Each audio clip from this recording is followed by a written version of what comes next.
ಎಲ್ಲರಿಗೆ ನಮಸ್ಕಾರಗಳು ಸ್ನೇಹಿತರೆ. ಬನ್ನಿ ಮತ್ತೊಮ್ಮೆ ಟಾಪ್ 20 ಪ್ರಶ್ನೋತ್ತರ ಸರಣಿಯಲ್ಲಿ ನಿಮ್ಮೆಲ್ಲರ ಸ್ವಾಗತ ಸುಸ್ವಾಗತ. ಈ ಟಾಪ್ 20 ಪ್ರಶ್ನೋತ್ತರ ಸರಣಿಯನ್ನು ಹಿಂದಿನ ನಡೆದ PSI ಸಿವಿಲ್ 5/1/2020 ನಡೆದ ಪ್ರಶ್ನೆ ಪತ್ರಿಕೆಯಿಂದ ವಿವರಿಸಲಾಗಿದೆ ಸ್ನೇಹಿತರೆ. ಬನ್ನಿ ಈಗ ನಾವು ಈ ಟಾಪ್ 20 ಪ್ರಶ್ನೋತ್ತರ ಸರಣಿಯನ್ನು ಆರಂಭಿಸೋಣ. ಇದು B ಪ್ರಶ್ನೋತ್ತರ ಸರಣಿಯಾಗಿದೆ ಸ್ನೇಹಿತರೆ. ಬನ್ನಿ ಸ್ನೇಹಿತರೆ, ನಾವು ಈಗ ಮೊದಲನೆಯ ಪ್ರಶ್ನೆಯನ್ನು ನೋಡಿಕೊಳ್ಳೋಣ. ಮೊದಲನೆಯ ಪ್ರಶ್ನೆ, ಅಶೋಕನು ಯಾವ ರಾಜಮನೆತನಕ್ಕೆ ಸೇರಿದವನು? ಇದಕ್ಕೆ ಆಯ್ಕೆಗಳು: ಆಯ್ಕೆ ವರ್ಧನರು, ಆಯ್ಕೆ ಬಿ ಮೌರ್ಯರು, ಆಯ್ಕೆ ಸಿ ಕುಶಾನರು, ಆಯ್ಕೆ ಡಿ ಗುಪ್ತರು. ಮೊದಲನೆಯ ಪ್ರಶ್ನೆಗೆ ಸರಿಯಾದ ಉತ್ತರ ಸ್ನೇಹಿತರೆ ಆಯ್ಕೆ ಬಿ, ಅಶೋಕನು ಮೌರ್ಯರ ರಾಜಮನೆತನಕ್ಕೆ ಸೇರಿದವನು. ಬನ್ನಿ ಸ್ನೇಹಿತರೆ ಎರಡನೆಯ ಪ್ರಶ್ನೆ ಕಡೆಗೆ. ಎರಡನೆಯ ಪ್ರಶ್ನೆ,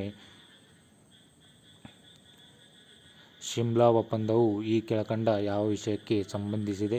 ಇದಕ್ಕೆ ಆಯ್ಕೆಗಳು: ಆಯ್ಕೆ ಪ್ರವಾಸಿ ತಾಣವಾಗಿ ಶಿಮ್ಲಾ, ಆಯ್ಕೆ ಬಿ ಹಿಮಾಚಲ ಪ್ರದೇಶ ರಾಜ್ಯದ ರಾಜಧಾನಿಯಾಗಿ ಶಿಮ್ಲಾ, ಆಯ್ಕೆ ಸಿ ಭಾರತ ಮತ್ತು ಟಿಬೆಟ್ ನಡುವಿನ ಗಡಿ, ಆಯ್ಕೆ ಡಿ ಇವುಗಳಲ್ಲಿ ಯಾವುದೂ ಅಲ್ಲ.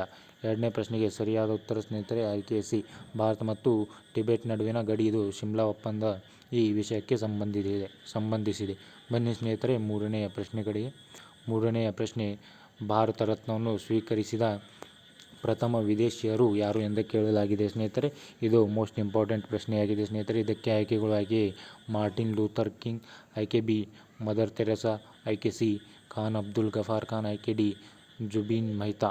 ಮೂರನೇ ಪ್ರಶ್ನೆಗೆ ಸರಿಯಾದ ಉತ್ತರ ಸ್ನೇಹಿತರೆ ಆಯ್ಕೆ ಸಿ, ಖಾನ್ ಅಬ್ದುಲ್ ಗಫಾರ್ ಖಾನ್ ಅವರು ಭಾರತ ರತ್ನವನ್ನು ಸ್ವೀಕರಿಸಿದ ಪ್ರಥಮ ವಿದೇಶಿಗರು. ಸ್ನೇಹಿತರೆ ಬನ್ನಿ ನಾಲ್ಕನೆಯ ಪ್ರಶ್ನೆ ಕಡೆಗೆ. ನಾಲ್ಕನೆಯ ಪ್ರಶ್ನೆ, ಭಾರತ ಮತ್ತು ಬಾಂಗ್ಲಾದೇಶ ನಡುವೆ ಗಂಗಾ ನದಿಯ ನೀರಿನ ಹಂಚಿಕೆಗೆ ಸಂಬಂಧಪಟ್ಟಂತೆ ಯಾವಾಗ ಒಪ್ಪಂದ ಏರ್ಪಟ್ಟಿತು? ಇದಕ್ಕೆ ಆಯ್ಕೆಗಳು: ಆಯ್ಕೆ 1997, ಆಯ್ಕೆ ಬಿ 1996, ಆಯ್ಕೆ ಸಿ 1995, ಆಯ್ಕೆ ಡಿ 1998. ಇದಕ್ಕೆ ಸರಿಯಾದ ಉತ್ತರ ಸ್ನೇಹಿತರೆ ಆಯ್ಕೆ ಬಿ, 1996ರಲ್ಲಿ ಭಾರತ ಮತ್ತು ಬಾಂಗ್ಲಾದೇಶ ನಡುವಿನ ಗಂಗಾ ನದಿಯ ನೀರಿನ ಹಂಚಿಕೆಗೆ ಸಂಬಂಧಪಟ್ಟಂತೆ ಒಪ್ಪಂದ ಏರ್ಪಟ್ಟಿದೆ ಸ್ನೇಹಿತರೆ. ಬನ್ನಿ ಸ್ನೇಹಿತರೆ ಐದನೆಯ ಪ್ರಶ್ನೆ ಕಡೆಗೆ. ಐದನೆಯ ಪ್ರಶ್ನೆ, ನಮ್ಮ ರಾಷ್ಟ್ರೀಯ ಪೊಲೀಸ್ ಅಕಾಡೆಮಿ ಇದು ಎಲ್ಲಿದೆ ಎಂದು ಕೇಳಲಾಗಿದೆ ಸ್ನೇಹಿತರೆ. ಇದಕ್ಕೆ ಆಯ್ಕೆಗಳು: ಆಯ್ಕೆ ಬೆಂಗಳೂರು, ಆಯ್ಕೆ ಬಿ ಹೈದರಾಬಾದ್, ಆಯ್ಕೆ ಸಿ ಮೌಂಟ್ ಅಬು, ಆಯ್ಕೆ ಡಿ ಡೆಹ್ರಾಡೂನ್. ಐದನೇ ಪ್ರಶ್ನೆಗೆ ಸರಿಯಾದ ಉತ್ತರ ಸ್ನೇಹಿತರೆ ಆಯ್ಕೆ ಬಿ, ಹೈದರಾಬಾದ್ನಲ್ಲಿ ನಾವು ರಾಷ್ಟ್ರೀಯ ಪೊಲೀಸ್ ಅಕಾಡೆಮಿಯನ್ನು ಕಾಣಬಹುದು. ಬನ್ನಿ ಸ್ನೇಹಿತರೆ ಆರನೆಯ ಪ್ರಶ್ನೆ ಕಡೆಗೆ. ಆರನೆಯ ಪ್ರಶ್ನೆ ಸ್ನೇಹಿತರೆ, ಅಂಕಲೇಶ್ವರ ಯಾವುದಕ್ಕೆ ಪ್ರಸಿದ್ಧಿಯಾಗಿದೆ? ಇದಕ್ಕೆ ಆಯ್ಕೆಗಳು ಸ್ನೇಹಿತರೆ ಆಯ್ಕೆ ಎ ಕಲ್ಲಿದ್ದಲು ಗಣಿಗಾರಿಕೆ, ಆಯ್ಕೆ ಬಿ ತೈಲ ಮತ್ತು ನೈಸರ್ಗಿಕ ಅನಿಲವನ್ನು ಹೊರತೆಗೆಯುವಿಕೆ, ಆಯ್ಕೆ ಸಿ ಕಬ್ಬಿಣ ಮತ್ತು ಉಕ್ಕಿನ ಕೈಗಾರಿಕೆ, ಆಯ್ಕೆ ಡಿ ಹತ್ತಿ ಜವಳಿ ಕೈಗಾರಿಕೆಗಳು. ಇದಕ್ಕೆ ಸರಿಯಾದ ಉತ್ತರ ಸ್ನೇಹಿತರೆ ಆಯ್ಕೆ ಬಿ, ತೈಲ ಮತ್ತು ನೈಸರ್ಗಿಕ ಅನಿಲಗಳ ಹೊರತೆಗೆಯುವಿಕೆ. ಇದು ಅಂಕಲೇಶ್ವರ ಎಲ್ಲಿ ಇದೆ ಎಂದು ಕಮೆಂಟ್ ಮುಖಾಂತರ ತಿಳಿಸಬೇಕೆಂದು ಕೇಳಿಕೊಳ್ಳುತ್ತೇನೆ ಸ್ನೇಹಿತರೆ. ಬನ್ನಿ ಸ್ನೇಹಿತರೆ ಏಳನೆಯ ಪ್ರಶ್ನೆ ಕಡೆಗೆ. ಏಳನೆಯ ಪ್ರಶ್ನೆ, ಭಾರತದ ಯಾವ ಪ್ರಮುಖ ನದಿಯು ಪಶ್ಚಿಮ ಘಟ್ಟದಲ್ಲಿ ಉಗಮವಾಗುವುದಿಲ್ಲ? ಇದಕ್ಕೆ ಆಯ್ಕೆಗಳು: ಆಯ್ಕೆ ಕಾವೇರಿ, ಆಯ್ಕೆ ಬಿ ಗೋದಾವರಿ, ಆಯ್ಕೆ ಸಿ ಕೃಷ್ಣ, ಆಯ್ಕೆ ಡಿ ಮಹಾನದಿ. ಏಳನೇ ಪ್ರಶ್ನೆಗೆ ಸರಿಯಾದ ಉತ್ತರ ಸ್ನೇಹಿತರೆ ಆಯ್ಕೆ ಡಿ ಮಹಾನದಿ. ಇದು ಪಶ್ಚಿಮ ಘಟ್ಟದಲ್ಲಿ ಉಗಮವಾಗುವುದಿಲ್ಲ. ಬನ್ನಿ ಸ್ನೇಹಿತರೆ ಎಂಟನೆಯ ಪ್ರಶ್ನೆ ಕಡೆಗೆ. ಎಂಟನೆಯ ಪ್ರಶ್ನೆ, ಭಾರತದಲ್ಲಿ ಅತಿ ಹೆಚ್ಚು ಕೇಸರಿಯನ್ನು ಉತ್ಪಾದಿಸುವ ರಾಜ್ಯ ಯಾವುದು? ಇದಕ್ಕೆ ಆಯ್ಕೆಗಳು: ಆಯ್ಕೆ ಅಸ್ಸಾಂ, ಆಯ್ಕೆ ಬಿ ಹಿಮಾಚಲ ಪ್ರದೇಶ, ಆಯ್ಕೆ ಸಿ ಜಮ್ಮು ಮತ್ತು ಕಾಶ್ಮೀರ, ಆಯ್ಕೆ ಡಿ ಮೇಘಾಲಯ. ಎಂಟನೇ ಪ್ರಶ್ನೆಗೆ ಸರಿಯಾದ ಉತ್ತರ ಸ್ನೇಹಿತರೆ ಆಯ್ಕೆ ಸಿ, ಜಮ್ಮು ಮತ್ತು ಕಾಶ್ಮೀರದಲ್ಲಿ ಅತಿ ಹೆಚ್ಚು ಕೇಸರಿಯನ್ನು ಬೆಳೆದುಕೊಳ್ಳುವುದು ನಮ್ಮ ಇಂಡಿಯಾದಲ್ಲಿ ಅಥವಾ ಭಾರತದಲ್ಲಿ ಸ್ನೇಹಿತರೆ ಮೂರನೇ ಸ್ಥಾನದಲ್ಲಿದೆ. ಬನ್ನಿ ಸ್ನೇಹಿತರೆ ಒಂಬತ್ತನೆಯ ಪ್ರಶ್ನೆ ಕಡೆಗೆ. ಸಂವಿಧಾನ ರಚನಾ ಸಭೆಯ ಅಧ್ಯಕ್ಷರು ಯಾರಾಗಿದ್ದರು? ಇದಕ್ಕೆ ಆಯ್ಕೆಗಳು: ಆಯ್ಕೆ ಡಾಕ್ಟರ್ ಕೆ.ಎಂ. ಮುನ್ನಿ, ಆಯ್ಕೆ ಬಿ ಜವಾಹರಲಾಲ್ ನೆಹರು, ಆಯ್ಕೆ ಸಿ ಡಾಕ್ಟರ್ ಬಿ.ಆರ್. ಅಂಬೇಡ್ಕರ್, ಆಯ್ಕೆ ಡಿ ಡಾಕ್ಟರ್ ರಾಜೇಂದ್ರ ಪ್ರಸಾದ್. ಒಂಬತ್ತನೇ ಪ್ರಶ್ನೆಗೆ ಸರಿಯಾದ ಉತ್ತರ ಸ್ನೇಹಿತರೆ ಆಯ್ಕೆ ಡಿ ಡಾಕ್ಟರ್ ರಾಜೇಂದ್ರ ಪ್ರಸಾದ್ ಇವರು ಸಂವಿಧಾನ ರಚನಾ ಸಭೆಯ ಅಧ್ಯಕ್ಷರು ಆಗಿದ್ದರು ಸ್ನೇಹಿತರೆ. ಬನ್ನಿ ಸ್ನೇಹಿತರೆ ಹತ್ತನೆಯ ಪ್ರಶ್ನೆ ಕಡೆಗೆ.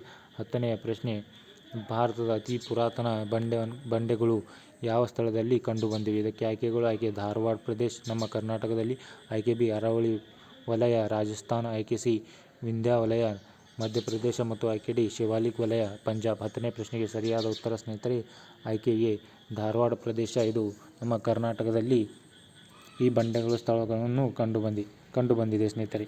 ಬನ್ನಿ ಸ್ನೇಹಿತರೆ ಹನ್ನೊಂದನೆಯ ಪ್ರಶ್ನೆ ಕಡೆಗೆ. ಹನ್ನೊಂದನೆಯ ಪ್ರಶ್ನೆ ಕಡೆ ಹೋಗುವ ಮೊದಲು ಸ್ನೇಹಿತರೆ, ಯಾರು ಈ ಚಾನಲನ್ನು ಹೊಸದಾಗಿ ನೋಡಿಕೊಳ್ಳುತ್ತಿದ್ದೀರಾ ಈ ಚಾನಲನ್ನು ಆದಷ್ಟು ಬೇಗ ಸಬ್ಸ್ಕ್ರೈಬ್ ಮಾಡಿಕೊಳ್ಳಿ ಸ್ನೇಹಿತರೆ. ಏಕೆಂದರೆ ಇಲ್ಲಿ ದಿನನಿತ್ಯ ಟಾಪ್ 20 ಪ್ರಶ್ನೋತ್ತರ ಸರಣಿಯನ್ನು ನಡೆಸಲಾಗುತ್ತದೆ ಮತ್ತು ನಿಮ್ಮ ಒಂದು ಸಬ್ಸ್ಕ್ರೈಬ್, ಲೈಕ್, ಶೇರ್ ಕೂಡ ನನಗೆ ದಿನನಿತ್ಯ ಟಾಪ್ 20 ವಿಡಿಯೋ ಪ್ರಶ್ನೋತ್ತರ ಸರಣಿಯ ಮಾಡಲು ಬಹಳ ಪ್ರೋತ್ಸಾಹಿಸುತ್ತದೆ ಸ್ನೇಹಿತರೆ. ಬನ್ನಿ ಸ್ನೇಹಿತರೆ 11ನೆಯ ಪ್ರಶ್ನೆ ಕಡೆಗೆ. 11ನೆಯ ಪ್ರಶ್ನೆ, ಸಹಾರಾ ಮರುಭೂಮಿಯು ಯಾವ ಖಂಡದಲ್ಲಿದೆ? ಇದಕ್ಕೆ ಆಯ್ಕೆಗಳು: ಆಯ್ಕೆ ಎ ಏಷ್ಯಾ, ಆಯ್ಕೆ ಬಿ ಆಫ್ರಿಕಾ, ಆಯ್ಕೆ ಸಿ ಆಸ್ಟ್ರೇಲಿಯಾ, ಆಯ್ಕೆ ಡಿ ಯುರೋಪ್. ಇದು 11ನೇ ಪ್ರಶ್ನೆಗೆ ಸರಿಯಾದ ಉತ್ತರ ಸ್ನೇಹಿತರೆ. ಸಹಾರಾ ಮರುಭೂಮಿಯು ಇದು ಸ್ನೇಹಿತರೆ ಆಫ್ರಿಕಾದಲ್ಲಿದೆ. ಬನ್ನಿ ಸ್ನೇಹಿತರೆ 11ನೇ ಪ್ರಶ್ನೆ ಮುಕ್ತಾಯ. 12ನೇ ಪ್ರಶ್ನೆ ಕಡೆಗೆ. 12ನೇ ಪ್ರಶ್ನೆ ಸ್ನೇಹಿತರೆ, ಭಾರತದಲ್ಲಿ ಧಾನ್ಯ ಬೆಳೆಯುವ ಹೆಚ್ಚಿನ ಪ್ರದೇಶವನ್ನು ಈ ಬೆಳೆಯನ್ನು ಉಪಯೋಗಿಸಲಾಗುತ್ತದೆ. 12ನೇ ಪ್ರಶ್ನೆಯಲ್ಲಿ ಸ್ನೇಹಿತರೆ, ನಮ್ಮ ಭಾರತದಲ್ಲಿ ಹೆಚ್ಚು ಏನು ಬೆಳೆಯಲಾಗುತ್ತದೆ ಎಂದು ಕೇಳಲಾಗಿದೆ. ಇದಕ್ಕೆ ಆಯ್ಕೆಗಳು: ಬಾರ್ಲಿ ಮತ್ತು ಜೋಳ, ಆಯ್ಕೆ ಬಿ ಸಿರಿಧಾನ್ಯಗಳು, ಆಯ್ಕೆ ಸಿ ಭತ್ತ, ಆಯ್ಕೆ ಡಿ ಗೋಧಿ. ಇದಕ್ಕೆ ಸರಿಯಾದ ಉತ್ತರ ಸ್ನೇಹಿತರೆ ಆಯ್ಕೆ ಸಿ ಭತ್ತ. ಬನ್ನಿ ಸ್ನೇಹಿತರೆ 13ನೆಯ ಪ್ರಶ್ನೆ ಕಡೆಗೆ. ಸಂಚಿ ಸ್ತೂಪವು ಯಾವ ಸ್ಥಳದಲ್ಲಿ ಬಳಿ ಇದೆ ಸ್ನೇಹಿತರೆ? ಇದು ಆಯ್ಕೆಗಳು: ಆಯ್ಕೆ ಗಯಾ, ಆಯ್ಕೆ ಬಿ ಭೋಪಾಲ್, ಆಯ್ಕೆ ಸಿ ವಾರಣಾಸಿ, ಆಯ್ಕೆ ಡಿ ವಿಜಯಪುರ. 13ನೇ ಪ್ರಶ್ನೆಗೆ ಸರಿಯಾದ ಉತ್ತರ ಸ್ನೇಹಿತರೆ ಆಯ್ಕೆ ಬಿ ಭೋಪಾಲ್. ಇದು ಭೋಪಾಲ್ ಸ್ನೇಹಿತರೆ. ಇದು ಸಂಚಿ ಸ್ತೂಪ ಇದರ ಬಳಿಯಲ್ಲಿದೆ. ಬನ್ನಿ ಸ್ನೇಹಿತರೆ 14ನೇ ಪ್ರಶ್ನೆ ಕಡೆಗೆ.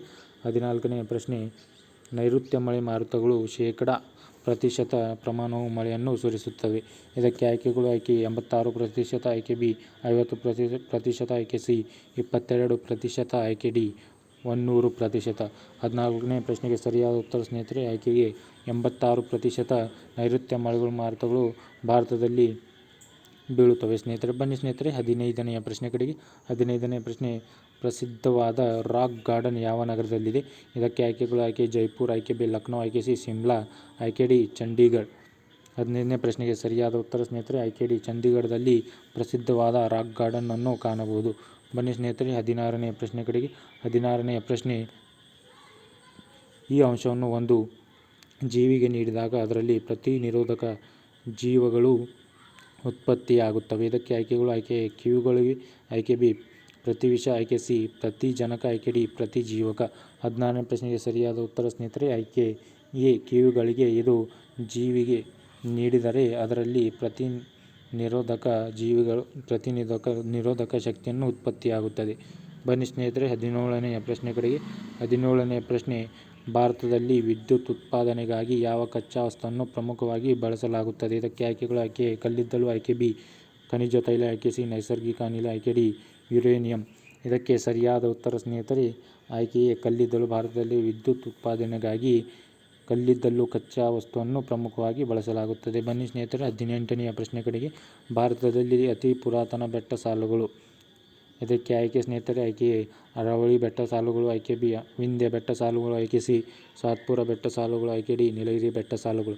18ನೇ ಪ್ರಶ್ನೆಗೆ ಸರಿಯಾದ ಉತ್ತರ ಸ್ನೇಹಿತರೆ ಆಯ್ಕೆ ಎ ಅರಾವಳಿ ಬೆಟ್ಟ ಸಾಲುಗಳು. ಇದು ಭಾರತದಲ್ಲಿ ಅತಿ ಪುರಾತನ ಸಾಲುಗಳಾಗಿವೆ ಸ್ನೇಹಿತರೆ, ಅತಿ ಪುರಾತನ ಬೆಟ್ಟ ಸಾಲುಗಳು. ಬನ್ನಿ ಸ್ನೇಹಿತರೆ 19ನೇ ಪ್ರಶ್ನೆ ಕಡೆಗೆ. ಈ ಕೆಳಕಂಡವು ಮನುಷ್ಯನಿಗೆ ವೈರಸ್ನಿಂದ ಬರುವ ರೋಗ ಯಾವುದು? ಇದಕ್ಕೆ ಆಯ್ಕೆಗಳು: ಆಯ್ಕೆ ಮಂಗನಬಾವು, ಆಯ್ಕೆ ಬಿ ಪ್ಲೇಗ್, ಆಯ್ಕೆ ಸಿ ಕಾಲರ, ಆಯ್ಕೆ ಡಿ ಪರಂಗಿ ರೋಗ ಅಥವಾ ಸೈಫಿಲಿಸ್. 19ನೇ ಪ್ರಶ್ನೆಗೆ ಸರಿಯಾದ ಉತ್ತರ ಸ್ನೇಹಿತರೆ ಆಯ್ಕೆ ಎ ಮಂಗನಬಾವು. ಇದು ಮನುಷ್ಯನಿಗೆ ವೈರಸ್ನಿಂದ ಬರುವ ರೋಗವಾಗಿದೆ ಸ್ನೇಹಿತರೆ. ಬನ್ನಿ ಸ್ನೇಹಿತರೆ ಕೊನೆಯ ಪ್ರಶ್ನೆ 20ನೇ ಪ್ರಶ್ನೆ ಕಡೆಗೆ.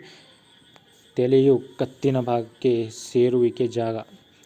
ಇದನ್ನು ಇಂಗ್ಲೀಷ್ದಲ್ಲಿ ಕೂಡ ನೋಡೋಣ ಸ್ನೇಹಿತರೆ. The joint where our neck joins the head is A.